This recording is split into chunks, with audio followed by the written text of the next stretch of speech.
क्या आपने कभी ऐसा फंक्शन बनाया जिसमें आर्गुमेंट की संख्या पहले से पता नहीं होती? कभी 2 वैल्यू आती है तो कभी 10। हर बार पैरामीटर लिखना प्रैक्टिकल नहीं होता और कोड को फ्लेक्सिबल बनाना भी जरूरी होता है। ऐसी सिचुएशन को हैंडल करने का नया तरीका जावास्क्रिप्ट में मौजूद है।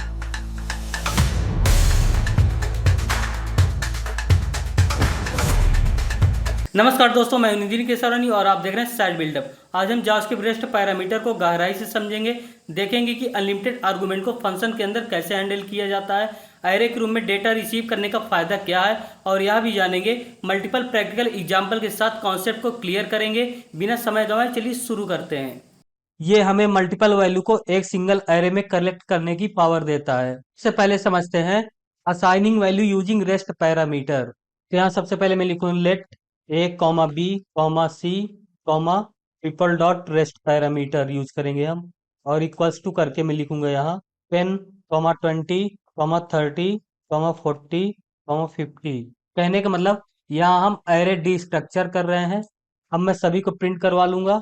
मैं लिखूंगा कंसोल डॉट लॉग। सबसे पहले हम प्रिंट करवा लेंगे ए को, उसके बाद हम कंसोल में प्रिंट कराएंगे बी को, और इसके बाद देख सकते हैं दो वैल्यू बची हुई हैं 40 50। तो ये दो वैल्यू रेस्ट एक एरे बनकर उसमें स्टोर हो जाएगा। तो यहाँ प्रिंट कर देंगे कंसोल डॉट लॉग, और यहाँ कर दूंगा रेस्ट। ए को मिल जाएगा 10, बी को मिल जाएगा 20, सी को मिल जाएगा 30, और 40 50 मिल जाएंगे रेस्ट को। यहाँ देख सकते हैं आउटपुट 10 20 30 अलग से प्रिंट हो रहा है, और एक एरे में 40 50 प्रिंट हो रहा है। अगर हम इस रेस्ट को लास्ट में लिख कर पहले लिख देंगे कुछ इस तरह से, तो ये एरर जनरेट करेगा। यहाँ देख सकते हैं सिंटैक्स एरर। तो रेस्ट पैरामीटर हमेशा लास्ट में ही लिखा जाता है इस तरह से। तो हम नेक्स्ट समझेंगे assign value in object using rest parameter. तो यहाँ सबसे पहले मैं एक ऑब्जेक्ट क्रिएट कर लेता हूँ। तो मैं यहाँ लिखूंगा let user equal to name Nitin, age 25, city Prayagraj, country India. ये हमने एक ऑब्जेक्ट क्रिएट कर लिया जिसमें 4 प्रॉपर्टीज हैं, नेम एज सिटी कंट्री। अब यहाँ मैं लिखूंगा let name comma details equals to user. ये एक डिस्ट्रक्चर मेथड है। तो इससे क्या होगा, नेम को हमको मिल जाएगा नितिन, और डिटेल्स में बाकी सारे प्रॉपर्टीज एक ऑब्जेक्ट बन के स्टोर हो जाएंगे डिटेल्स के अंदर। अब हम यहाँ इसको प्रिंट करवा लेंगे। तो लिखूंगा कंसोल डॉट लॉग। तो सबसे पहले हम प्रिंट करवाएंगे नेम को, उसके बाद हम कंसोल में प्रिंट करवा लेंगे डिटेल्स को। तो यहाँ देख सकते हैं नेम को मिल गया नितिन, और बाकी सारी प्रॉपर्टीज एक ऑब्जेक्ट बनकर डिटेल्स में स्टोर हो गई हैं, एज सिटी कंट्री। अब हम समझेंगे वेरिएबल आर्गुमेंट्स इन फंक्शन यूजिंग रेस्ट पैरामीटर। तो सबसे पहले मैं यहाँ एक फंक्शन बना लेता हूँ सम नाम का। तो मैं यहाँ लिखूंगा फंक्शन सम। अब इसके अंदर मैं एक रेस्ट पैरामीटर पास करूंगा। मैं यहाँ लूंगा ट्रिपल डॉट नंबर्स। अब मैं यहाँ एक वेरिएबल बनाऊंगा। तो लिखूंगा लेट टोटल नाम का वेरिएबल होगा, और इसकी इनिशियल वैल्यू होगी 0।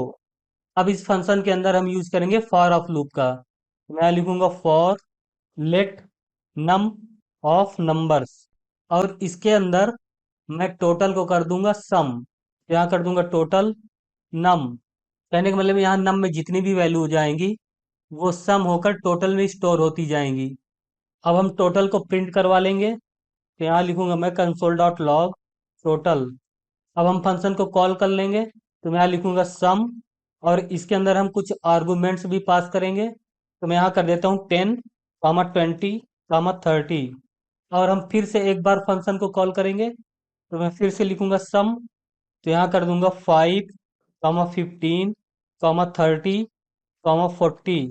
हमने दो बार फंक्शन को कॉल किया तो इसलिए हमें आउटपुट 2 टाइम मिलेगा। तो यहाँ देख सकते हैं जब हमने फर्स्ट टाइम कॉल किया तो इसका सम होकर आउटपुट मिल रहा है 60, और सेकंड का मिल रहा है 90। अब आपके लिए होमवर्क है। फर्स्ट है create a function multiply all nums that return the multiplication of all the numbers. Send है create an object student with properties name age marks and grade. Use the rest parameter to collect all properties except name into another variable. Third है destructure an array 1 2 3 4 5 6 so that the first two value are stored in separate variable. And the remaining value are stored in another array. तो दोस्तों आज की video में बस इतना ही। Rest parameter modern JavaScript का बहुत यूजफुल फीचर है। इसकी मदद से फ्लेक्सिबल फंक्शन बनाना आसान हो जाता है। रियल प्रोजेक्ट में इसका उपयोग बार बार देखने को मिलेगा। घर पर कुछ कस्टम फंक्शन बनाकर प्रैक्टिस जरूर करें। अगले सेशन में मिलते हैं नेक्स्ट ट्यूटोरियल के साथ।